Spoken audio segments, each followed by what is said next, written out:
마 디 니네 순이 피샤히 디다리 수라 표승돼야 말해.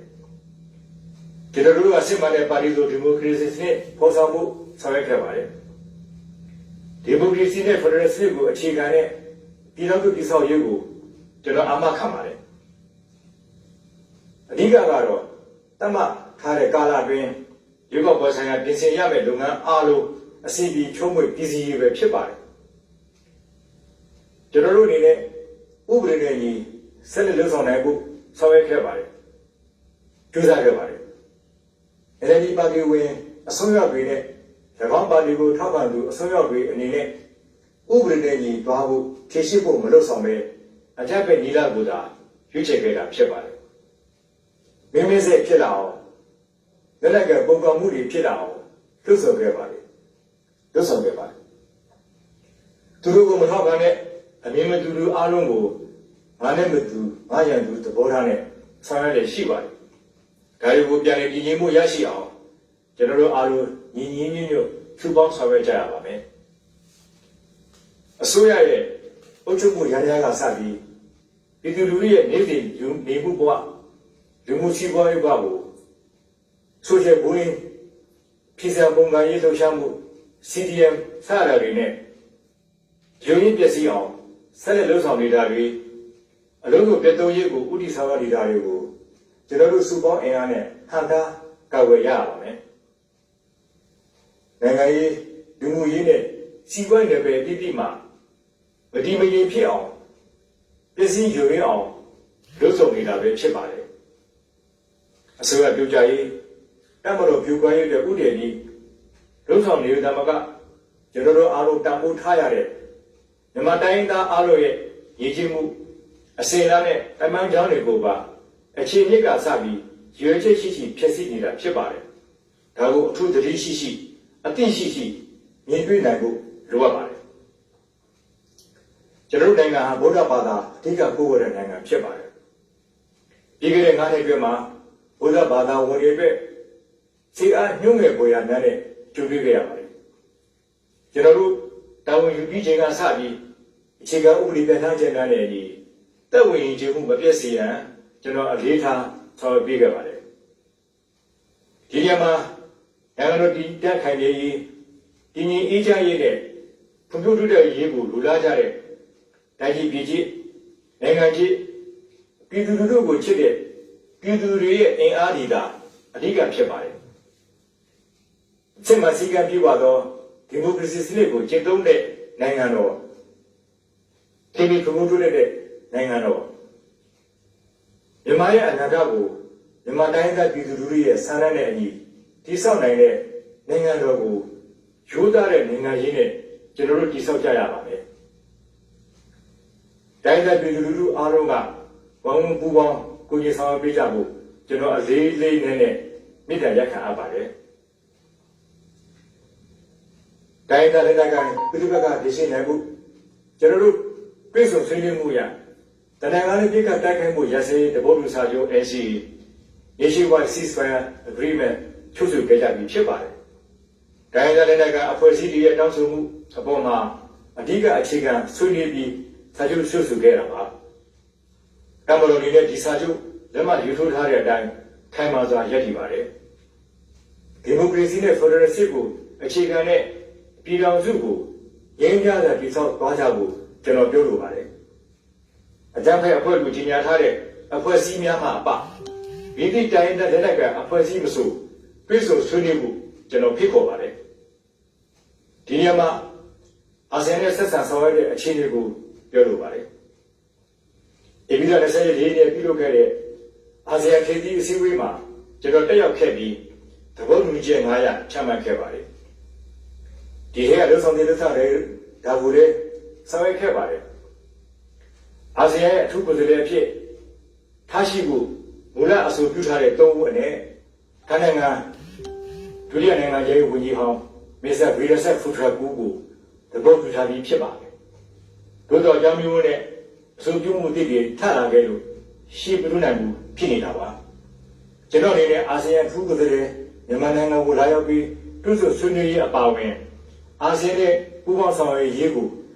အာဆီယံဘူပေါင်းတွင်းက ဆောင်ရွက်ဖို့အသိရှိကြောင်းပြောလိုပါတယ်။မကြမီဂျပန်ပြည်မှာ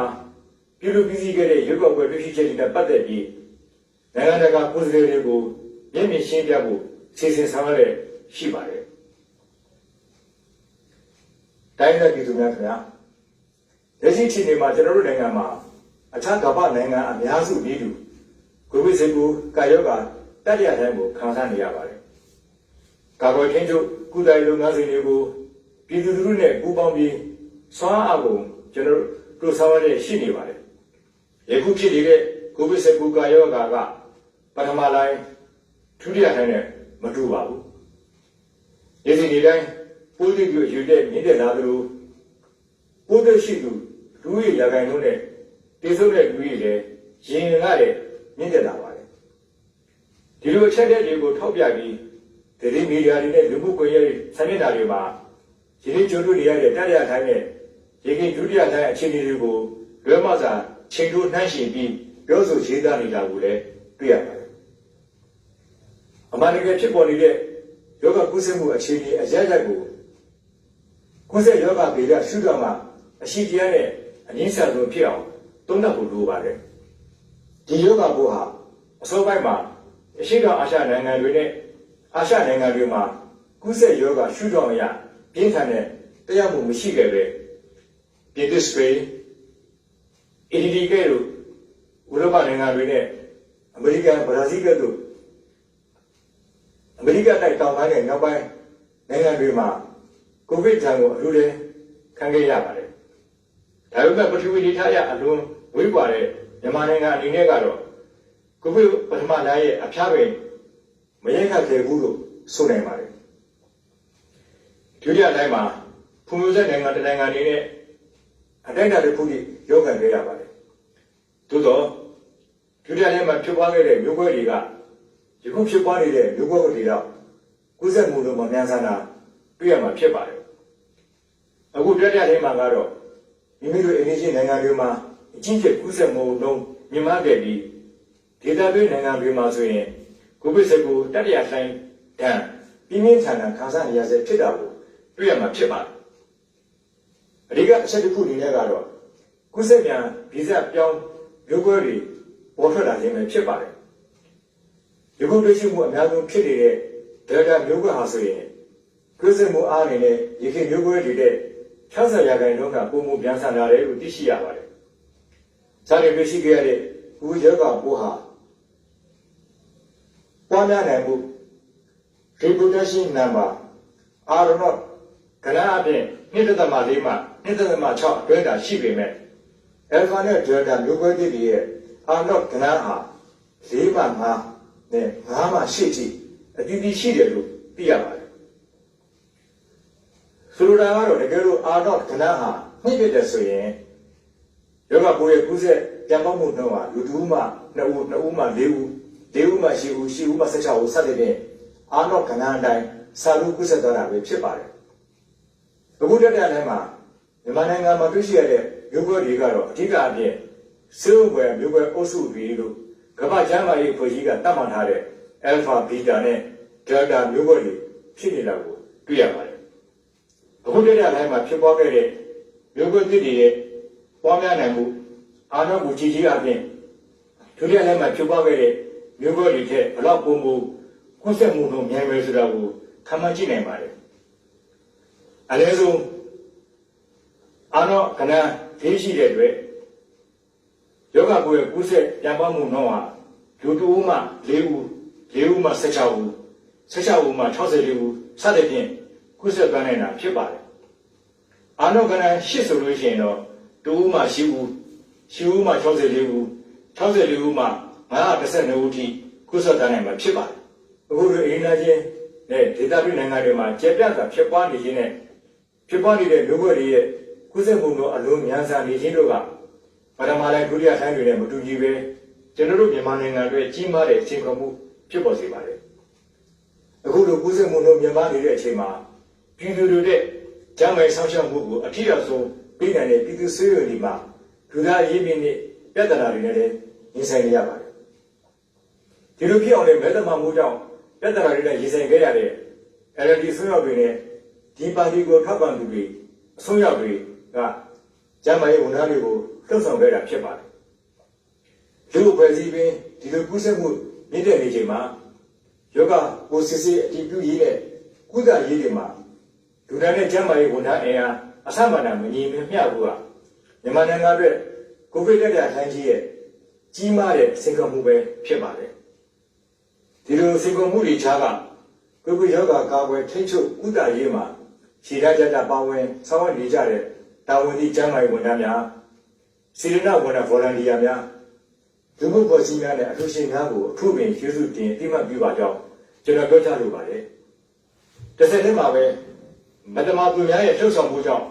CDM မှာပါဝင်သွားကြတဲ့ကျန်းမာရေးဝန်ထမ်းများနဲ့စုပူလှရှားမှုနဲ့လှုပ်ဆောင်မှုများမှာဦးစီးဦးဆောင်ပါဝင်သူများမဟုတ်ရင်ဥပ900နဲ့ပတ်သက်ပြီးဖြည့်ဆော့ပေးပြီးဖြစ်ကြောင်းပြောခဲ့ပြီးဖြစ်ပါတယ်ဒီခုကိစ္စကနိုင်ငံရေးကိစ္စမဟုတ်ပါဘူးဒီမူရေးကိစ္စဒုတက်တဲ့ဆန္ဒကိစ္စဖြစ်ပါတယ်စေကမှုတွေဘယ်လိုပဲရှိနေပါလိမ့်ကျွန်တော်ဒီနေ့အခက်အခဲအတားအဆီးမျိုးမျိုးကပြည်သူလူထုရင်ဆိုင်ပြုလုပ်နေရတဲ့ကိုဗစ်-19တတိယလှိုင်းကိုကြောက်ခနိုင်အောင်ကြိုးစားဆောင်ရွက်သွားမှာဖြစ်ပါတယ်အခုလိုတတိယလှိုင်းစတင်တဲ့အခါရှေ့တိုင်းတွေမှာအတွေ့အကြုံရှိခဲ့တာကအားသာချက်တစ်ခုလို့ဆိုရမှာဖြစ်ပါတယ်အနည်းဆုံးကတော့ယောဂပိုးရဲ့ကုသပုံကိုသိရှိထားပြီးဖြစ်ပါတယ်ကာဝထင်းချုပ်ကုသနည်းတွေကိုလည်းအကြောင်းဝင်ထားပြီးလည်းဖြစ်ပါတယ်ဒါကဘုရားစေစုနာမှုကိုလည်းရာဇဝတ်တစ်ခုတည်းဆောရထားနိုင်တဲ့အတွက်ကုသမှုအရှိန်ကိုအထိုက်လျောက်တန့်စေနိုင်ခဲ့ပါတယ်အခုလိုတဘာဝဝိတဲ့ပတ်သက်ပြီးတော့အစိုးရရန်တရားကဟိုရှိခင်ကလိုထိန်းချုပ်ကန့်သတ်မှုနဲ့ဘိုးချုပ်ကံမှုတွေမရှိတော့ပဲတန်ဆရာဒေသအလိုက်အစစ်စစ်တော့အစိုးရဌာနအဖွဲ့အစည်းအသီးသီးကိုလွတ်လပ်စွာလုပ်ကိုင်ဆောင်ရွက်ပေးထားတဲ့အတွက်တုံ့ပြန်ဆောင်ရွက်မှုတွေမြန်ဆန်တာကိုလည်းတွေးရှိရမှာဖြစ်ပါတယ်ဥပမာအဖြစ်ရေခင်ကမတ်9တန်းကိုတက်ဆိုင်ပြည်နယ်တိုင်းဒေသကြီးတွေကိုဖြန့်ဝေဖို့တဲ့အချင်းတော်ကြာယူခဲ့ရပေမဲ့အခုတော့တမန်တော်တွေကိုအသုံးပြုပြီးမတ်9တန်းကိုချက်ချင်းဖြန့်ဝေနိုင်ခဲ့ပါတယ်အခုလည်းလမ်းစဉ်စနစ်ကဖြန့်ဝေသွားမှာဖြစ်ပါတယ်စီဝါနဲ့ကုသရောင်းဝယ်ဝန်ကြီးဌာနအနေနဲ့လည်းကိုဗစ်ကုသရေးလုပ်ငန်းမှာလိုအပ်တဲ့အောက်ဆီဂျင် concentrator တွေ liquid oxygen တွေအပါအဝင်ဆေးနဲ့ဆေးပစ္စည်းတွေတင်ပြမှုအတွက် FDA ထောက်ခံချက်နဲ့တုံ့ပြန်ဆင်ချောက်ထားဖို့လိုတဲ့အပြင်အခုတွေကိုဖြည့်ချော့ပြပြထားပြီးလည်းဖြစ်ပါတယ်ကုသမှုဝင်ဆက်ဖြတ်တော်နိုင်မှုအတွက်ကန့်သတ်တာမျိုးမှု community restriction တွေတတ်မှတ်ဆောင်ရွက်ရထားသလိုတစ်ဖက်မှာလည်းကိုဗစ်-19 ကာရောဂါကြောင့်ကာလရှည်နိုင်ငံစီးပွားရေးတင်လာခဲ့ရမှုတွေနဲ့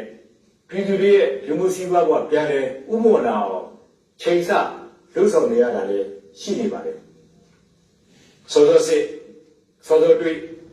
စောစောခွင့်ပြုနိုင်ခြင်းကယောဂကုသမှုခွင့်ဆက်ဖြတ်တော်နိုင်ရေးအတွက်ကောလူနာတွေအတွက်ပါလှုပ်ဆောင်ရမယ့်အချက်ဖြစ်ပါတယ်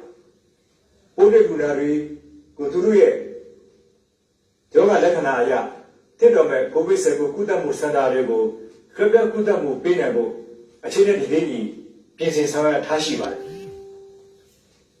ပြည်သူလူထုအနေနဲ့လည်းယောဂကုသခံရမှုတန်ရရှိတယ်ဆိုရင်ဒီမှာစီးမိတို့နဲ့ကြိတ်ပြီးကုသခြင်းမပြုလုပ်ပဲညစရဒေသန္တရကျမ်းမာရေးဌာနတွေကိုတွားရောက်စစ်ဆေးမှုခံယူပြီးအဲ့ဒီနေရာတွေကတဆင့်တက်တော်တဲ့ကိုဗစ်ကုသမှုစင်တာတွေကိုဆက်လက်တွဲပြောင်းပေးမှဖြစ်လို့ပြည်သူတွေအနေနဲ့မှန်မှန်ကန်ကန်ဒိတ်ဖို့ဆောင်သွားစေလိုပါတယ်တမတော်အနေနဲ့ကိုဗစ်-19 လူနာလက်ခံကုသနိုင်ဖို့နေရာ1288မှာဒူရီ3900ဦးလက်ခံကုသပေးနိုင်ဖို့ပြင်ဆင်ထားရှိတယ်လို့အရက်ဘက်အနေနဲ့လည်း1253နေရာမှာဒူရီ92,500ဦးလက်ခံနိုင်ဖို့ပြင်ဆင်ထားရှိပြီးဖြစ်ပါတယ်community covid positive center တွေကိုလိုအပ်ချက်ရှိတဲ့တော့တိုးချက်ဖွင့်နိုင်ဖို့ဆောင်ရွက်ပြီးသွားပါမယ်။အောက်ဆီဂျင်ကတော့ COVID-19 ကုသဖို့နဲ့မရှိမဖြစ်ရည်ကြီးလာပါတယ်။အဲ့ဒီမှာရည်ကြီးတာကအောက်ဆီဂျင်တိုးဆွဲရမှာဆံဝင်များရဲ့ညွှန်ကြားချက်နာတိုးဆွဲတင်ပါတယ်။ဒါကိုလည်းအချိန်မီ ဖြည့်ဆည်းပေးနိုင်ဖို့နိုင်ငံတော်အစိုးရအနေနဲ့ကြိုးစားဆောင်ရွက်လျက်ရှိပါတယ်။တနင်္လာနေ့မှာရှိတဲ့အောက်ဆီဂျင်စက်ရုံတွေတမရစရုံတွေရပ်ပဲစရုံတွေမှာရှိတဲ့အောက်ဆီဂျင်စက်ရုံတွေပုဂ္ဂိကအောက်ဆီဂျင်စက်ရုံတွေမှာအောက်ဆီဂျင်ထုတ်နိုင်မှုကိုစစ်စစ်မပြမော်နီတာလုပ်ပြုလုပ်ပြီးအမှန်တကယ်လိုအပ်နေတဲ့စက်ရုံကုသမှုစင်တာတွေကိုဖြန့်ဖြူးပေးနိုင်ဖို့အလေးထားဆောင်ရွက်ပေးရရှိပါတယ်။အကန့်အသတ်ရှိလာသလိုအသုံးများလာတဲ့အနေအထားမှာထိထိရောက်ရောက်ဖြစ်အောင်စီမံခန့်ခွဲပေးနိုင်ဖို့ဆောင်ရွက်ရရှိပါတယ်။ထပ်မံပြီးတော့အောက်ဆီဂျင်ကိုအချိန်တိုတွင်များများနဲ့အရေးသွေးပြီးထုတ်လုပ်နိုင်ဖို့အတွက်ဒီဘက်အောက်ဆီဂျင်ထုတ်လုပ်နိုင်အောင်ဆောင်ရွက်ရရှိပါတယ်။ဒီဘက်အောက်ဆီဂျင်ကိုရန်ကုန်မန္တလေးစတဲ့ကိုဗစ်-19ဖြစ်ပွားမှုမြင့်မားနိုင်တဲ့နေရာတွေမှာအများဆုံးဆောင်ရွက်ပေးနိုင်ဖို့လုပ်ဆောင်ရရှိပါတယ်။ပြည်သူ့စေုပ်များကျန်းမာရေးဌာနများတပ်မတော်စေုပ်များနဲ့နိုင်ငံမဲ့စေုပ်အလုပ်များမှာတိုးချက်တက်ဆင်ရရှိရမှာယခုနှစ်စက်တင်ဘာလအတွင်းမှာပြည်သူ့စေုပ်များကျန်းမာရေးဌာနများနဲ့အောက်ဆီဂျင်လိုအပ်ချက်တွေကိုပြည့်ဝစွာဖြည့်ဆည်းပေးနိုင်မှာဖြစ်ပါတယ်။ကုသမှုကာကွယ်ရေးနဲ့ပြန်ပွားမှုလျှော့ချနိုင်ဖို့အတွက်ပြည်သူတွေနဲ့ကိုဗစ်ကာကွယ်ဆေးကိုအချိန်ပြည့်အောင်စနစ်တကျထုတ်နိုင်မှုလည်းလိုအပ်ပါတယ်။မြန်မာနိုင်ငံမှာ2020ခုနှစ်ဇန်နဝါရီလ29ရက်နေ့ကနေဇူလိုင်လ20ရက်နေ့ထိပြည်내တိုင်းဒေသကြီးအားလုံးမှာကာကွယ်ဆေးထုတ်နိုင်ပေးခဲ့တဲ့အခါမှာလူဦးရေ1,825,642ဦး1,800,000ကျော်ဦးဒီလူဦးရေရဲ့ 6.38 ရာခိုင်နှုန်းကာကွယ်ဆေးနဲ့ချိန်ထုတ်နိုင်ပေးခဲ့ပြီးဖြစ်ပါတယ်။ဆက်လက်ပြီးကိုဗစ်-19ရောဂါကာကွယ်ဆေးတွေကိုများများနဲ့မြန်ထုတ်နိုင်ပေးနေအောင်လည်းစီရီဆောင်ရွက်ပေးကြတယ်။အစိုးရအနေနဲ့ကာကွယ်ကုသဆေးရရှိနိုင်ဖို့အတွက်ဆက်လက်ညှိနှိုင်းဝယ်ယူဖို့ဆောင်ရွက်ရှိနေတယ်လို့တရုတ်ပြည်သူ့သမ္မတနိုင်ငံကဝယ်ယူထားတဲ့ကာကွယ်ဆေးအရေးအတွက်၄ သန်းနဲ့ယခုဇူလိုင်လ16ရက်ပတ်မှာ3 သန်းရောက်ရှိခဲ့ပြီးဖြစ်တယ်လို့ဆေးထိုးလုပ်ငန်းတွေမှာအများဆုံးဆောင်ရွက်နေပါတယ်။နောက်ကာကွယ်ဆေး3 သန်းကလည်းအခုလာပြီးရရှိလာမှာဖြစ်လို့ရရှိတဲ့ကာကွယ်ဆေးတွေကိုဥတီဥစုတွေနဲ့ဦးစားပေးအစီအစဉ်လိုက်စိတ်တကြထိုးနှံပေးသွားနိုင်မှုစစ်ဆက်ဆောင်ရွက်ထားပြီးဖြစ်ပါတယ်။ဒါပြင်ရုရှားနိုင်ငံကဝယ်ယူထားတဲ့ကာကွယ်ဆေးတစ်သန်းဟာလည်းအတုလည်းရရှိလာမှာဖြစ်ပါတယ်။အိန္ဒိယနိုင်ငံကရရှိဖို့ကြမ်းနေတဲ့ကာကွယ်ဆေးတွေရရှိစေဖို့အတွက်လည်းကြိုးပမ်းဆောင်ရွက်နေကြောင်းကျွန်တော်ပြောလိုပါတယ်။ဒီနေရာမှာကျွန်တော်တို့နိုင်ငံရဲ့ကာယကကာကွယ်ထိန်းချုပ်ကုသရေးလုပ်ငန်းတွေမှာပူးပေါင်းဆောင်ရွက်နေကြတဲ့နိုင်ငံတွေအဖွဲ့အစည်းတွေကိုလည်းအထူးကြီးစီးတရှိပါကြောင်းနဲ့မိတ်ဆွေနိုင်ငံတွေအဖွဲ့အစည်းတွေအားလုံးကိုလည်းဆက်လက်ပူးပေါင်းဆောင်ရွက်ပေးကြဖို့မိတ္တလက်ခံလိုပါတယ်။မြန်မာနိုင်ငံအတွင်းမှာပဲကာကွယ်ဆေးထုတ်နိုင်ဖို့စီစဉ်ဆောင်ရွက်ရရှိပါတယ်။ဒီနေ့ကုန်တိုင်းမှာဆိုရင်တနိုင်ငံလုံးအတိုင်းအတာအနေနဲ့ကာကွယ်ဆေးဖန်ထုတ်မှု50 ရာခိုင်နှုန်းရှိမယ်လို့ကျွန်တော်ခန့်မှန်းထားပါတယ်။ကိုဗစ်-19ကူးစက်မှုဟာကမ္ဘာဒေသအသီးသီးမှာကြီးမားကျယ်ပြန့်စွာဖြစ်နေတဲ့အတွက်ကာကွယ်ရေးနဲ့ကုသဆေးများရရှိရေးကိုလည်းနိုင်ငံတိုင်းကကြိုးစားနေကြရပါတယ်။ဒါကြောင့်ပြည်သူတွေနဲ့မိမိတို့ပြည်နယ်ဒေသအတွင်းခုလိုကာကွယ်ဆေးထိုးနှံခြင်းဆောင်ရွက်နေချိန်မှာကျန်းမာရေးအသိရှိနဲ့တောက်ရောက်ထိုးနှံကြဖို့လည်းအသိပေးလိုပါတယ်။တိုင်းရင်းသားပြည်သူများခင်ဗျာပြည်သူလူထုတွင်ကိုဗစ်-19ရောဂါထိန်းချုပ်ကာကွယ်ကုသရေးနဲ့ပတ်သက်တဲ့အလေးထားမှုနဲ့ပူးပေါင်းဆောင်ရွက်မှုတွေရွေးရလာခြင်းရဲ့အဓိကအကြောင်းရင်းတွေထဲမှာလူမှုကွန်ရက်ကတစ်ဆင့်မဟုတ်မှန်တဲ့အချက်အမောက်သတင်းတွေရေးသားထပ်ဝေခြင်းကလည်းတစ်ခုပါဝင်ဖြစ်ပါတယ်။ဈေးကွက်တွင်ကျန်းမာရေးအထောက်အကူပြုပစ္စည်းတွေဈေးနှုန်းမြင့်တက်လာစေဖို့နဲ့ပြည်သူလူထုကြားစိုးရိမ်မှုကြီးထွားလာစေဖို့ရည်ရွယ်ချက်နဲ့လူမှုကွန်ရက်တွေပေါ်မှာရုံးစာအုပ်တွေရေးသားဖြန့်ချိနေသလိုဆေးရုံတွေကလူနာတွေကိုလက်မခံပဲနှင်ထုတ်နေတယ်။အောက်ဆီဂျင်တွေကိုထပ်မံတင်သွင်းမှုအစိုးရကပြစ်ပင်လိုက်တယ်။အသေးရောက်တဲ့ကာကွယ်ဆေးတွေကိုကမ္ဘာကအသိမှမပြုဘူး။ထို့ရင်အနေရှိနိုင်တယ်စတဲ့ဖြင့်ဘုံမှန်တဲ့သတင်းတွေကိုရေးသားဖြန့်ဝေနေတာကိုလည်းကျွန်တော်တို့တွေ့ရပါတယ်။ဒါကြောင့်ကုသမှုကြီးမြင့်တက်လာချိန်မှာကာကွယ်ဆေးထိုးခြင်းဒူရီထူထပ်တဲ့နေရာတွေကိုတောက်ရောက်တာကိုတတ်နိုင်တဲ့ရှောင်ကျဉ်ခြင်းတူချင်းခါခေါပါနေနိုင်ခြင်းmask နဲ့ face shield တွေကိုတက်ဆင်ခြင်းလက်ကိုမကြာခဏဆေးကြောခြင်းတွေကိုအရှင်တွင်းမြင့်လွတ်ဆောင်ရရမယ်စကျန်းမာရေးဝန်ကြီးဌာနကထုတ်ပြန်ထားတဲ့ ထိချုပ်ကာကွယ်ရေးဆိုင်ရာလက်ညှိုးချက်တွေနဲ့ကိုဗစ်ရောဂါစည်းကမ်းချက်တွေကိုမလိုက်နိုင်ကြဘူးကာကွယ်ဆေးမထိုးကြဘူးနဲ့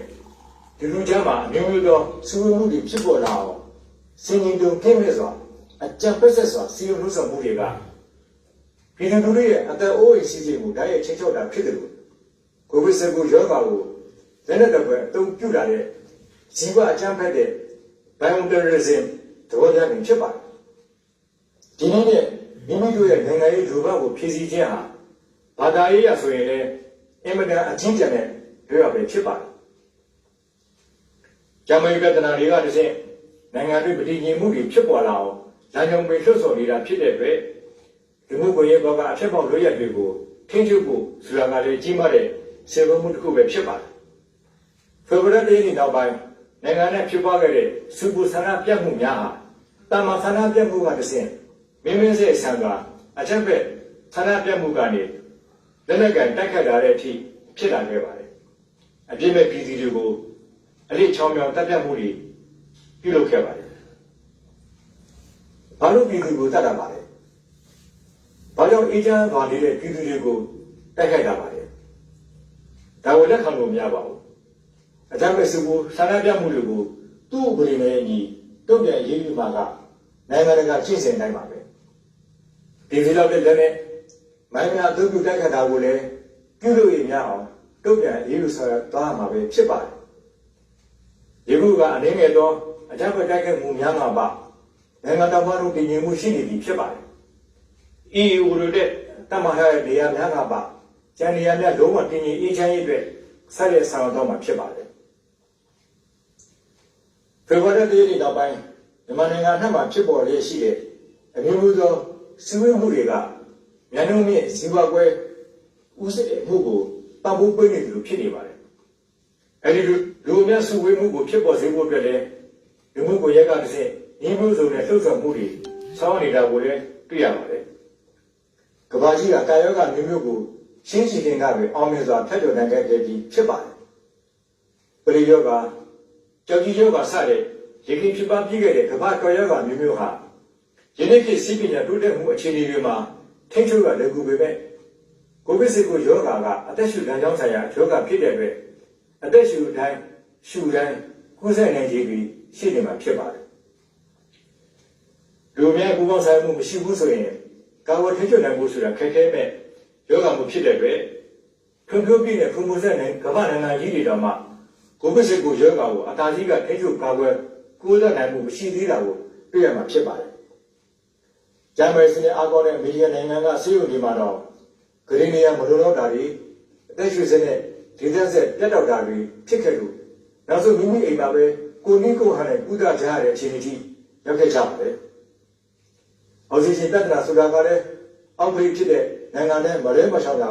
ကျိုးတွေ့ရတဲ့ခက်ခဲဖြစ်ပြီးမြန်မာနိုင်ငံရဲ့အေးနာချင်းနိုင်ငံဖြစ်တဲ့အိန္ဒိယနဲ့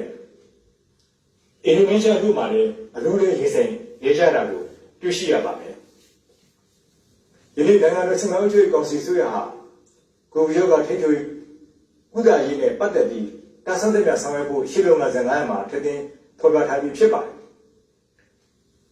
ကာယဝစီမံခန့်ခွဲရေးနဲ့ပတ်သက်တဲ့လုပ်ထုံလုပ်နည်းတွေကန့်သတ်မှုတွေကိုလည်းတာဆန်းတဲ့ဖြေလျှော့ပေးထားပြီးဖြစ်တယ်လို့ဒီဝတ်တဲ့ပြင်ဆင်မှုတွေကိုလည်းဆောင်ရွက်နေရှိပါတယ်။ပြည်သူလူထုတွေကိုဗစ်-19ရောဂါကူးစက်မှုခွဲဆက်ဖြတ်တောက်နိုင်ဖို့အတွက်အများပြည်သူရုံးခွဲရတွေနဲ့ကန့်ညီပြီးတော့ဇူလိုင်19ရက်ကအခုလတည်းကြီးတစ်ဆက်တည်းရုံးခွဲရရှိဖြစ်တတ်မှတ်ပြီးကူးစက်မှုခွဲဆက်ဖြတ်တောက်နိုင်ဖို့စီမံဆောင်ရွက်ခဲ့ရပါတယ်။နိုင်ငံရေးဆိုရဖြစ်သမားအချို့မှာပါပြည်သူလူထုတရားလုံးကဘာမှကိုကြီးဆောင်ပေးခဲ့တာဟာကျွန်တော်ပြည်သူလူထုရဲ့ဆွမ်းအားချင်းကျူးပေါ်ရကောင်းတဲ့ဒုဆောင်ချက်ပဲဖြစ်ပါတယ်။ကျွန်တော်23ရက်နေ့ကစလို့ဖြစ်ပွားမှုနှုန်းဟာ40.8နေရာခိုင်နှုန်းကနေ29ရက်နေ့မှာ34.9ရာခိုင်နှုန်းထိကျဆင်းလာပါတယ်။ဒါကိုဒီတဲ့ပုံပေါ်ကျဆင်းဆောင်ရွက်လိုပါတယ်။ယောဂဝိဇ္ဇကိုထိထိရောက်ရောက်ဖြတ်တောက်နိုင်ဖို့နောက်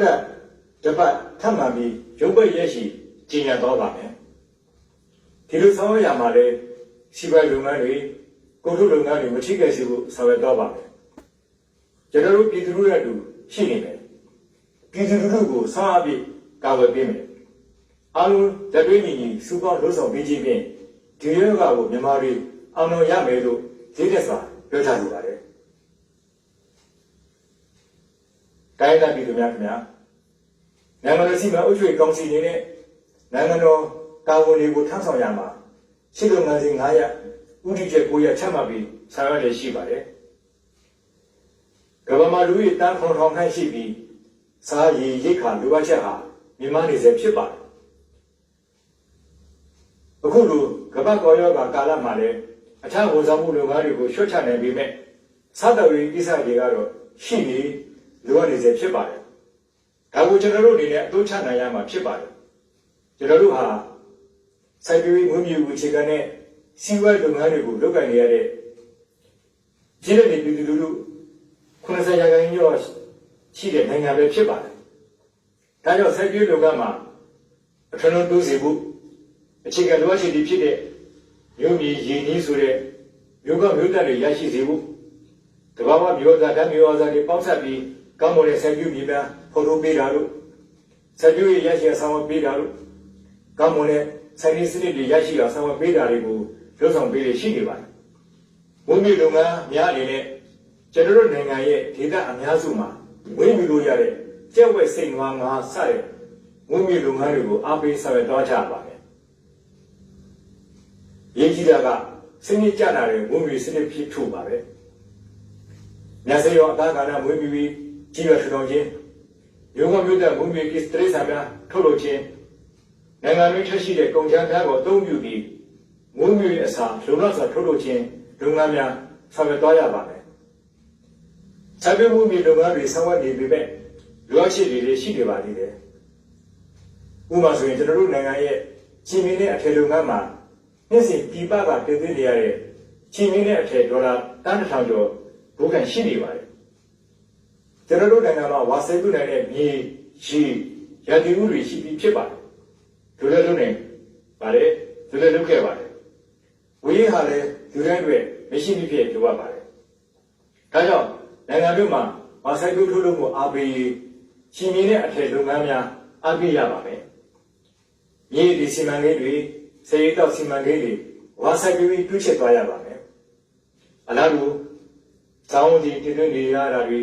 လူတဲ့ပစ္စည်းတည်နေရတာတွေကိုလည်းပြည်လေးမှာပဲထူလုံအောင်ပြုလုပ်ပြီးဆောင်ရွက်သွားကြမှာဖြစ်ပါတယ်။တရင်တိုင်းအောက်ပိုင်းဘိတ်ဘုံပြင်းကော်တောဒေသတွေမှာစီအိုအပြည့်အဝတိုးချက်ဆိုင်ပြီးနားမြေပဲတာမကမုံကြီးနေကြပန်းရမ်းစားတဲ့စီရဒီနာများတိုးချက်ဆိုင်ပြီးအထုံးလုံးတိုးရေးတွေကိုလွတ်ဆောင်ကြရပါမယ်။ရာသီဥတုနဲ့မြေအခြေအနေကောင်းတဲ့နေရာတွေမှာလူစားကမူးမြူရီများဆောင်ရွက်ပြီးလူတဲ့ပစ္စည်းပြည်တွင်းမှာလုံလောက်ပြီးပို့ချအောင်ဆောင်ရွက်နိုင်ပါတယ်။ပြည်တွင်းပြည်ကိုအားပေးပါဆိုတဲ့ဆောက်ဖွဲ့တိုင်းပြည်တွင်းကုန်ထုတ်လုပ်ငန်းများပြည်တွင်းထုတ်ကုန်ပစ္စည်းများကိုအားပေးကြဖို့လိုပါတယ်။ပြည်တွင်းမှာလုပ်ကံခွန်အားများဖော်ထုတ်ခြင်းဖြင့်အလုပ်ကံအခက်အခဲကြောင့်ပြည်ပသို့ထွက်ခွာအလုပ်လုပ်ရသူများအတွက်အလုပ်ကံများရရှိစေနိုင်မှာဖြစ်ပါတယ်။စလုံးစီကသုံးဆမှုလျှော့ချနိုင်ရေး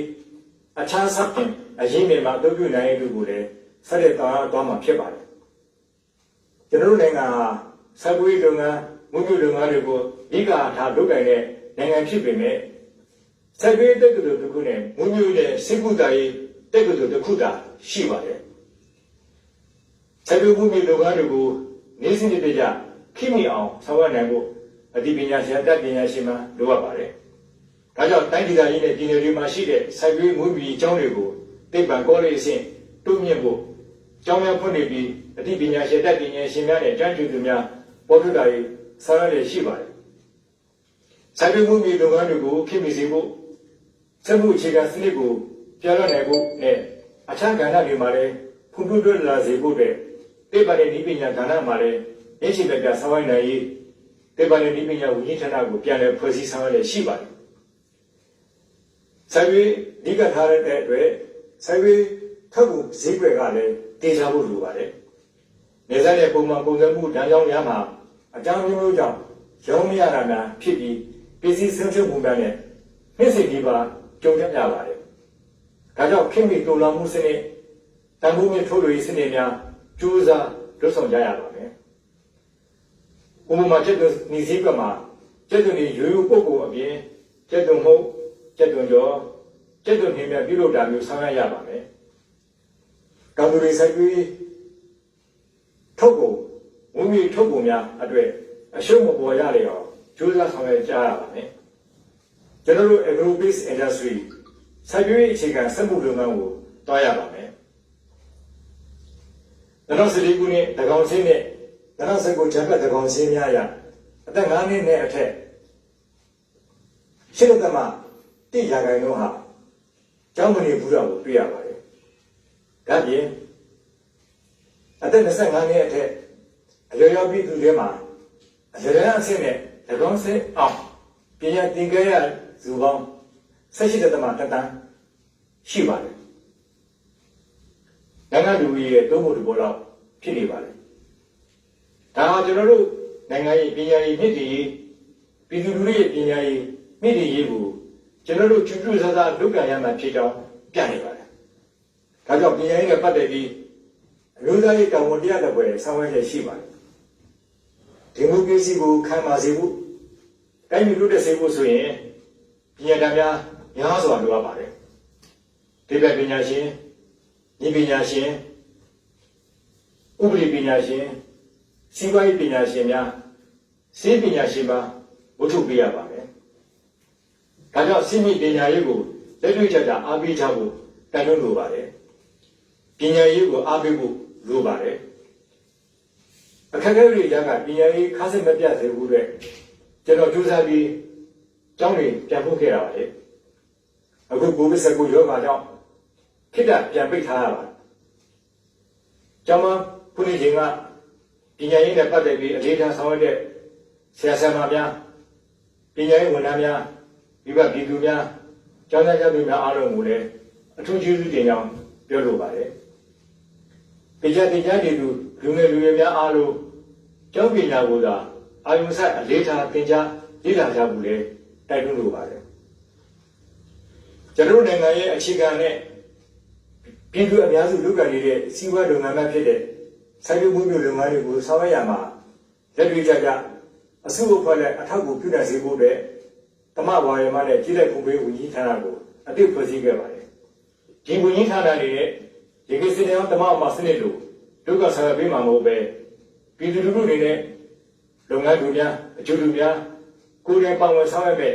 ပြည်သူအခြေပြုစနစ်သာဖြစ်ပါတယ်။ဖွံ့ဖြိုးပြီးနဲ့ဖွံ့ဖြိုးတဲ့နိုင်ငံများမှာပြည်နေဒီစနစ်ကောင်တမအောင်မှာစနစ်ကိုကျင်းသုံးရရှိပါတယ်ဒီကိုကျွန်တော်တို့နိုင်ငံမှာလည်းစိုက်ပျိုးလုပ်ငန်းတွေကိုထိထိရောက်ရောက်ဆောင်ရွက်နိုင်ဖို့စိုက်ပျိုးထုတ်လုပ်ရေးတမအောင်မှာတင်ပြဖွဲ့စည်းဆောင်ရွက်လည်းရှိပြီးထိရောက်မှုလည်းရှိပါတယ်ကိုဗစ်-19ကမ္ဘာ့ကာလကာလမှာဒီကမ္ဘာလုံးကုန်ထုတ်လုပ်မှုဝန်ဆောင်မှုကာလတွေမှာအခက်အခဲတွေရှိကြပါတယ်ကျွန်တော်တို့နိုင်ငံမှာလည်းရှိနေပါတယ်အရေးဆုံးစိတ်ကတော့ပြည်သူတွေရဲ့အခြေခံစားသောက်ကုန်လုပ်ငန်းတွေကျန်းမာရေးဝန်ဆောင်မှုဥဆောင်မှုဆက်သွယ်ရေးဝန်ဆောင်မှုနဲ့လူမှုဖွံ့ဖြိုးရေးဝန်ဆောင်မှုလုပ်ငန်းတွေမှာတော့လူလောက်မှုရှိနေအောင်ကြိုးပမ်းဆောင်ရွက်သွားကြမှာဖြစ်ပါတယ်။ကျန်းမာရေးဆိုတာမှာလည်းအားကစားကြံ့ခိုင်ရေးတို့နဲ့ဆက်ဆက်နေပါတယ်။အားကစားမြင့်တင်ရေးဟာနိုင်ငံဘုံကိုတက်စီပါတယ်။ကာယသမဂ္ဂတာမကစိတ်ဓာတ်သမဂ္ဂပါမြင့်တင်ပေးတာပါ။ကိုဗစ်ကြောင့်ကန့်သတ်မှုများရှိနေပေမဲ့လည်းအားကစားမြင့်တင်ရေးမျက်ရှိတွေကကြည့်ပြီးဆောင်ရွက်ပေးနေပါတယ်ပြည်내တိုင်းဒေသအားလုံးမှာအားကစားကွင်းအားကစားရုံများအဆင့်မီမီရှိဆောင်ရွက်နေပါတယ်အားကစားမြင့်တင်မယ်ဆိုရင်လူငယ်တွေရဲ့အင်အားအဓိကကျတဲ့အတွက်လူငယ်နဲ့အားကစားကဏ္ဍကိုအားပေးဆောင်ရွက်သွားပါမယ်နိုင်ငံတော်စီမံအုပ်ချုပ်ရေးကောင်စီအနေနဲ့နိုင်ငံတော်ကိုတာဝန်ယူခဲ့တာ6လရှိပြီဖြစ်ပါတယ်ခြေလုံ50အမှတ်တရရလိုအပ်တဲ့စစ်ဆေးမှုများဆောင်ရွက်ပြီးဖြစ်လို့တာဝန်ရှိသူများကိုဥပဒေနဲ့အညီရေးယူဆောင်ရွက်နေပါတယ်။ဒါကြောင့်ကြံရှိတဲ့ရှေ့လုပ်ငန်းစဉ်များနဲ့ဥတီချက်များကိုထိရောက်စွာအကောင့်ထဲဖော်နိုင်စေဖို့အတွက်ပြည်တော်စုအစစ်ပြည်내တိုင်းဒေသကြီးစစ်အုပ်ချုပ်ပိုင်းဆိုင်ရာများပြင်ဆင်ဖွဲ့စည်းဆောင်ရွက်သွားဖို့ရှိကြောင်းအသိပေးလိုပါတယ်။တိုင်းဒေသပြည်သူများခင်ဗျာဒီကုန်းစုတွေနဲ့ပြောကြားလိုတာကတော့ နိုင်ငံတော်စီမံအုပ်ချုပ်ရေးကောင်စီအနေနဲ့စိတ်မှစီကံပြည့်ဝတဲ့ပါတီစုဒီမိုကရေစီစနစ်တွေအာမခံပြီးဖြစ်ပါတယ်။ရေပေါ်ကာလလှုပ်ဆောင်ရမယ့်တာဝန်တွေပြည့်စုံတဲ့အခါမှာပါတီစုဒီမိုကရေစီရွေးကောက်ပွဲကျင်းပပါမယ်။ကျွေးတင်ပြင်ဆင်မှုရမှာများစွာရှိပါတယ်။ဒီညီအေးချမ်းရေးနဲ့တရားဥပဒေစိုးမိုးလုပ်ငန်းတွေမှာဒီမိုကရေစီနဲ့တိုင်းပြည်တည်ငြိမ်အေးချမ်းရေးကိုလိုလားတဲ့မိဘပြည်သူအားလုံးကဝမ်းဝန်းကူညီပူးပေါင်းဆောင်ရွက်ပေးကြပါကိုဗစ်19ကမ္ဘာ့ကာရောဂါကိုပြည်သူအစိုးရနဲ့အဖွဲ့အစည်းအားလုံးပူးပေါင်းဆောင်ရွက်နဲ့ရည်စင်ကြရပါမယ်ကြော်လာကြရပါမယ်ကျွန်တော်တို့ဘာအခက်အခဲတွေပဲရှိပါသေးအောင်မြင်နိုင်ရပါမယ်အောင်စုသိပြီးကြော်လာကြပါစို့ကျွန်တော်တို့ရဲ့အခြေခံစီးပွားရေးလုပ်ငန်းတွေဖြစ်တဲ့စိုက်ပျိုးမှုမြေကဏ္ဍတွေကိုတွန်းပြဆောင်ရွက်ရရှိပါတယ်အနေဆုံးစီကာရောဂါဖြစ်ပွားနေတဲ့အခုလိုကာလမှာအခြေခံလိုအပ်ချက်တွေဖူလုံမှုရှိအောင်ဆောင်ရွက်ပါမယ်။တိုင်းပြည်ရဲ့အားဟာပြည်တွင်းမှာသာရှိပါတယ်။ဒါကြောင့်ကျွန်တော်တို့အားလုံး